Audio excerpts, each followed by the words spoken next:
Hello students, आज हम पढ़ रहे हैं आपकी सेमुसी पाठ्य पुस्तक का चतुर्थ पाठ कल्पतरु। कल्पतरु यानी कि पाठ के नाम का अर्थ हुआ कल्पनाओं को पूरे करने वाला पेड़।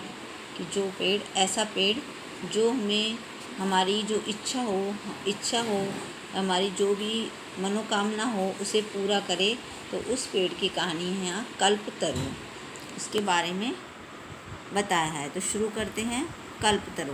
पहले हम पाठ का जो इंट्रोडक्शन दिया हुआ है, पाठ परिचय जो दिया हुआ है, उसे थोड़ा जान लेते हैं कि ये जो पाठ है वो वेताल पंचविंशति नामक जो कथाओं का एक संग्रह है। बहुत सारी कथाएं हैं इस नाम से, तो एक ग्रंथ है जिसमें बहुत सारी कथाओं का संग्रह है, बेताल पंचविंशति, वहाँ से लिया गया ये पाठ। इसमें मनोरंजक एवं आश्चर्यजनक घटनाओं के माध्यम से जीवन मूल्यों का निरूपण किया गया है कि जीवन के जो असली मूल्य हैं वो क्या हैं, उनको एक आश्चर्यजनक घटनाओं से या फिर मनोरंजक घटनाओं के माध्यम से उन्हें समझाया गया है। इस कथा में अब ये जो कथा है हमारी कल्पतरु, उसमें क्या कहानी है, तो वो है कि इसमें जिमूतवाहन नाम का एक राजा है। वो अपने पूर्वजों से के समय से उसके घर के बगीचे में कल्पवृक्ष पेड़ है लगा हुआ।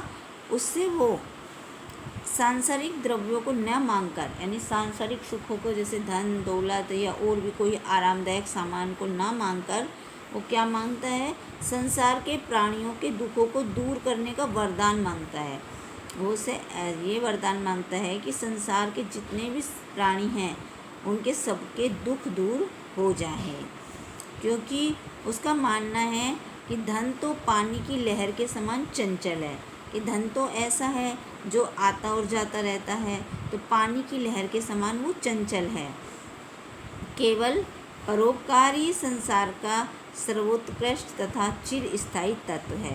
यानी कि अगर मैं धन मांगता हूँ तो धन तो ऐसी चीज़ है जो आज रहेगी मेरे पास, कल ख़त्म हो जाएगी।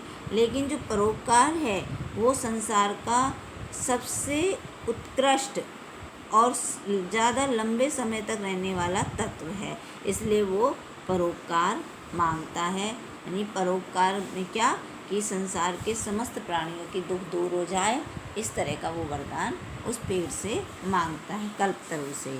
तो आइए शुरू करते हैं पाठ को। अस्ति हिमवान नाम सर्वरतन भूमि नगेंद्र। अस्ति माने है, हिमवान हिमालय पर्वत के लिए हिमालय पर्वत, सर्वरतन भूमि यानी सभी रत्नों की भूमि, यानी सभी रत्नों का उद्गम स्थल। और नगेंद्र, नग होते हैं, नग पर्यायवाची शब्द है किसका, पहाड़ पर्वत का। तो नगेंद्र यानी पहाड़ों का राजा, कि सभी रत्नों की उद्गम भूमि, उद्गम स्थल, पर्वतों का राजा हिमालय है। पर्वतों का राजा हिमालय है। तस्य सोनार ऊपरी विभाति कंचनपुरम नाम नगरम। तस्य माने उसके, सोनार ऊपरी माने उसकी चोटी पर, विभाति यानी सुशोभित है, कंचनपुर नाम का नगर। तो उसके शिखर पर, उसकी चोटी पर कंचनपुर नाम का नगर सुशोभित है। यानी एक नगर है जिसका नाम है कंचनपुर। तत्र जिमूत केतुर इति श्रीमान विद्याधरपति वस्ति स्म। कि वहाँ पर कौन रहता है, वहाँ जिमेत केतु ये नाम है, तो वहाँ जिमेत केतु नाम का एक राजा, श्रीमान राजा के लिए आया है। तो वहाँ जिमेत केतु नाम का राजा विद्याधरपति यानी विद्वान, विद्याधरपति का मतलब वो सभी विद्याओं का ज्ञानी, तो जैसे विद्वान वस्ती समय यानी रहता था। तो वहाँ एक विद्वान जिमेत केतु नाम का राजा रहता था। तस्य गृह उद्याने कुल क्रम आगता कल्पतरु स्थित। तो उसके घर के बगीचे में, यानी उसके घर के आसपास जो भी घर का एक बगीचा था उसमें कुल क्रम आगता, यानी कि कुल यानी कि मतलब उसकी पीढ़ियों से चला आ रहा, पीढ़ियों से लगाया हुआ एक कल्पतरु वहाँ पर लगा हुआ है, यानी उसके कोई पूर्वजों ने उस पेड़ को लगाया, तब से वो पेड़ उसके बगीचे में है। स राजा जिमीत केतु तम कल्पतरुम आराध्य तत्प्रसादात् च बोधि सत्वंश संभव जिमूत वाहनम नाम पुत्रम प्राप्तनोत। तो उस राजा यानी कौन से राजा? जिमीत केतु ने। वह उस राजा जिमीत केतु ने तम कल्पतरु यानी उस कल्पतरु आराध्यम यानी आराधना करके, पूजा अर्चना करके, उस कल्पतरु पेड़ की पूजा अर्चना करके, तत्प्रसादात उसके प्रसाद से यानी उसकी कृपा से, बोधि सत्वंश संभव, बोधि सत्व एक वंश है, उसमें संभव होने वाला जिमूत वाहन नाम का एक पुत्र प्राप्त किया। कि उस राजा जिमीत केतु ने कल्पतरु पेड़ की पूजा अर्चना करके और उसकी कृपा से, उसके प्रसाद से एक जिमूत वाहन नाम का पुत्र प्राप्त किया। से महान दानवीर सर्वभूत अनुकंपी च भवत, और वह बड़ा ही दानी यानी बड़ा ही दानवीर और सर्वभूत अनुकंपी यानी सभी प्राणियों पर दया करने वाला हुआ। कि वह कैसा हुआ राजा? जो उसका पुत्र था जिमूतवान, वह कैसा हुआ था? बहुत ही दानी था और सभी प्राणियों पर दया रखने वाला था।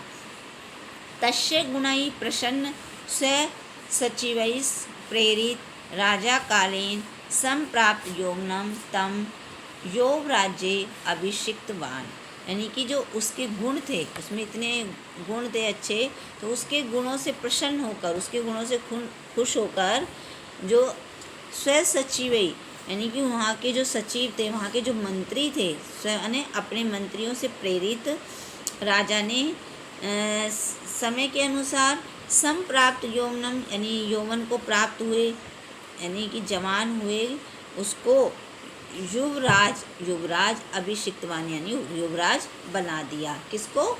जिमूतवाहन को।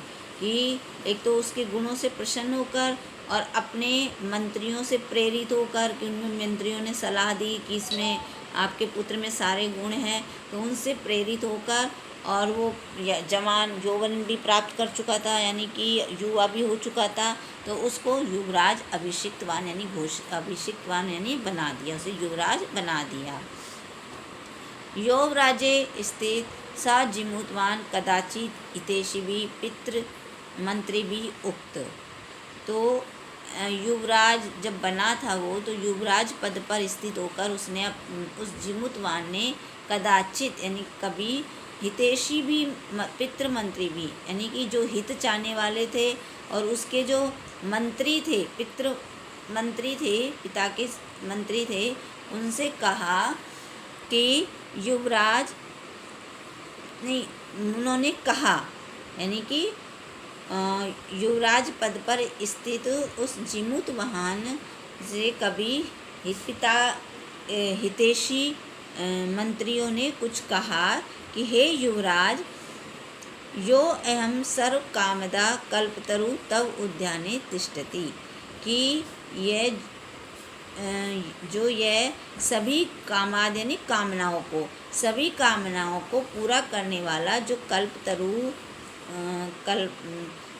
तव उद्याने आपके बगीचे में जो है, तिष्ठति माने लगा हुआ है, से तव सदा पूज्य, वह तुम्हारे द्वारा तुम्हारे लिए सदा पूजनीय है। अस्मिन् अनुकूले स्थिते शक्रो अपि न अस्मान् बाधितुं शक्नुयात् इति, कि अगर अस्मिन् अनुकूले स्थिते, अगर इसकी कृपा हमारे ऊपर है, इस कल्पतरु की कृपा हमारे ऊपर है, तो शक्रो अपि यानी इंद्र भी कोई भी बाधा उत्पन्न नहीं कर सकते, यानी इंद्र भी कुछ परेशान नहीं कर सकता जब तक इस कल्पतरु पेड़ की कृपा हमारे ऊपर है। तो ये